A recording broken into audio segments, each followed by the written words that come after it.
Now we are going to discuss one numerical problem based on Archimedes principle. So I am dictating the question to you. Please write it down.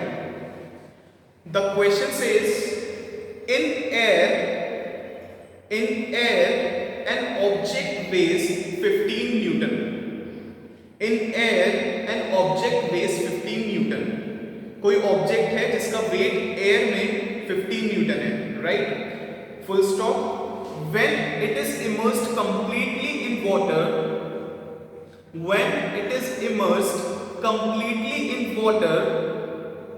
the same object weighs 12 Newton. The same object weighs 12 Newton. Full stop. When immersed in another liquid completely,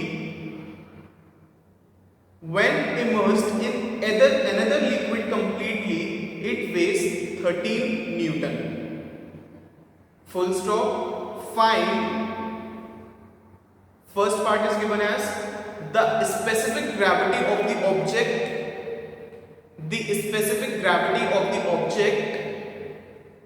And the second part is the specific gravity of the other liquid.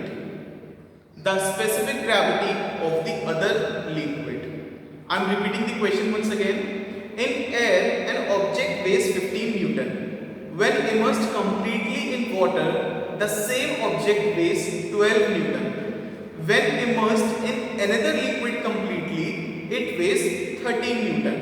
Find first part, the specific gravity of the object, and the second part is the specific gravity of the other liquid. Right? So pause the video and please try solving this question first by yourself, and then we shall discuss it. So I hope you all must have tried. Now let us discuss this question. हमसे कह रहा है question में कि object का wait air में 15 Newton है. तो अगर हम g की वैल्यू को 10 ले लें तो मास कितना हो जाएगा ऑब्जेक्ट का? 1.5 kg. ये हमें मोटी मोटी बात पता है, ठीक है. अब हमसे कह रहा है कि when it is immersed completely in water, the same object weighs 12 Newton. यानी कि उसका वेट जो है वो कम हो गया. क्यों हो गया? क्योंकि उस पे अपथ्रस्ट लग रहा होगा, तभी तो कम हो गया. सो हम इसे ड्रॉ करते हैं.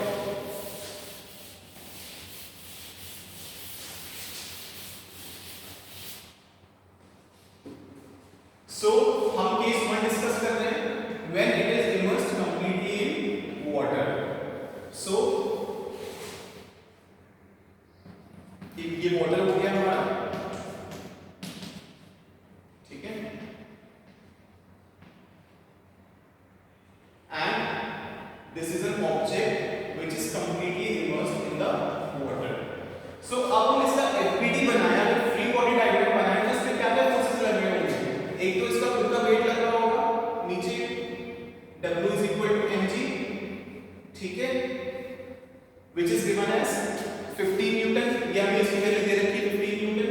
और एक फोर्स इस पे और लग रहा होगा जो कि लिक्विड लगा रहा होगा in the upward direction, which is called as upthrust or buoyant force, ठीक है.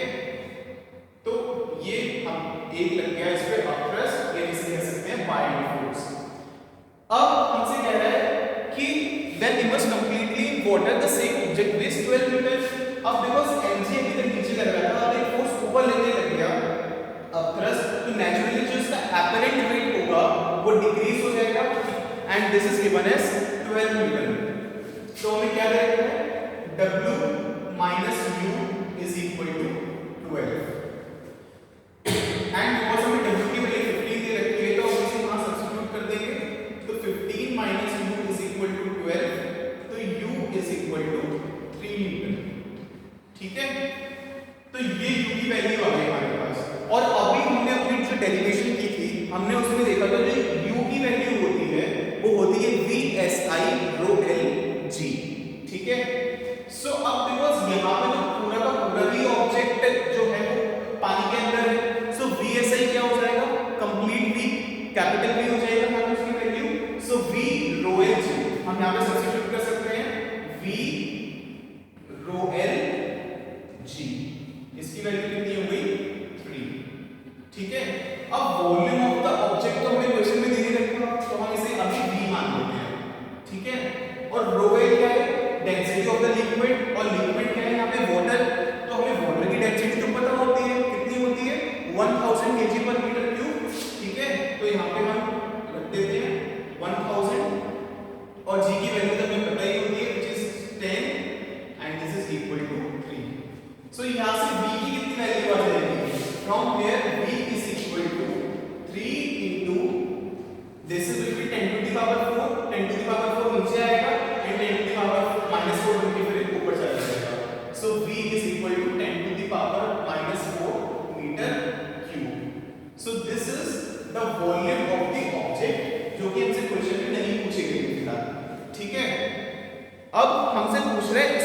Gravity of the object. Specific gravity of the object क्या होता है? Specific gravity of the object is nothing but the density of the object in gram per centimetre cube. अभी हमने definition में देखा था, तो हमें क्या करना है, हमें डेंसिटी फाइंड आउट करनी है ऑब्जेक्ट की। हमारा जो मेन मोटिव है वो ये है। अब कैसे करें? So let's say the object density is rho naught। हमें तो एक ही फॉर्मूला पता है, density is equal to mass upon volume.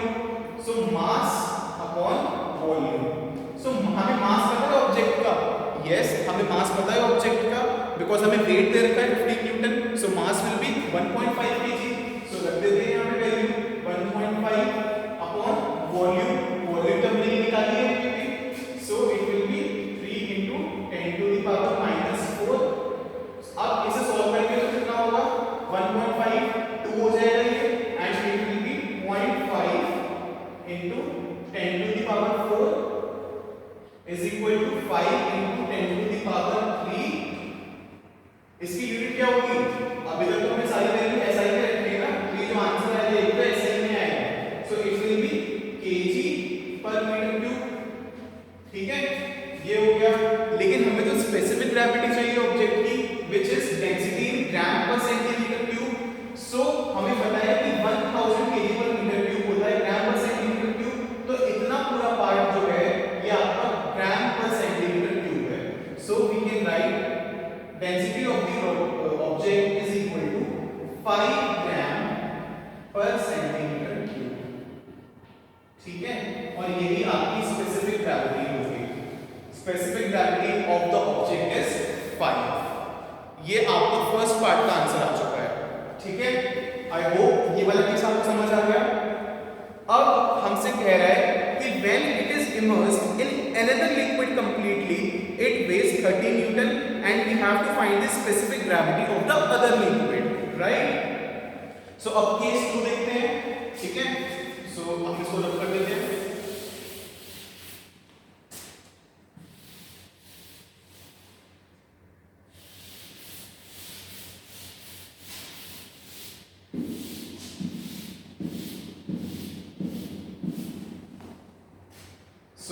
ठीक है, अब ये हमारा केस 2 है।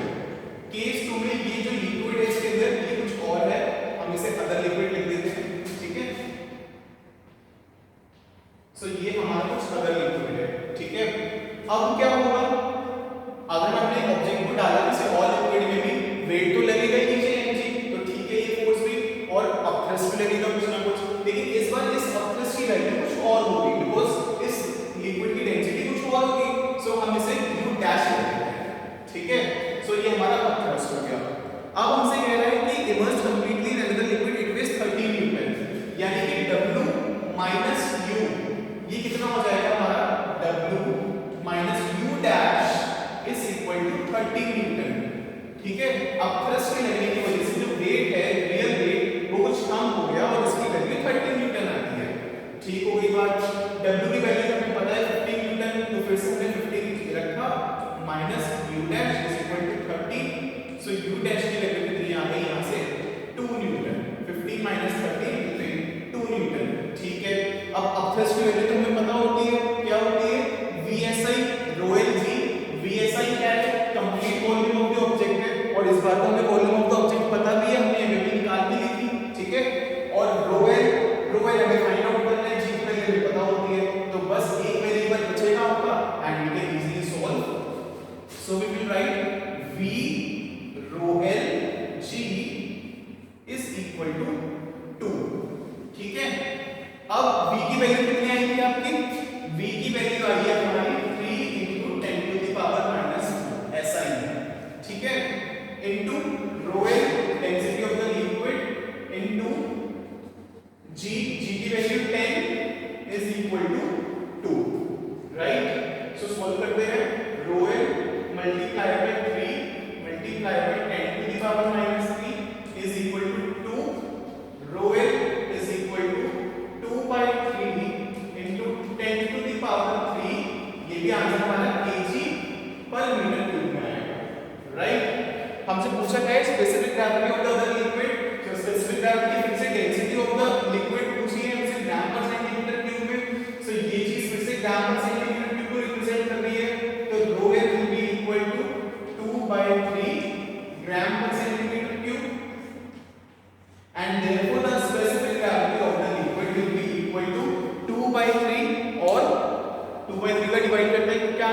0.67. So the specific gravity of the other liquid is 2 by 3 or 0.67. I hope this question is clear to you. It was an interesting question. So please write it down.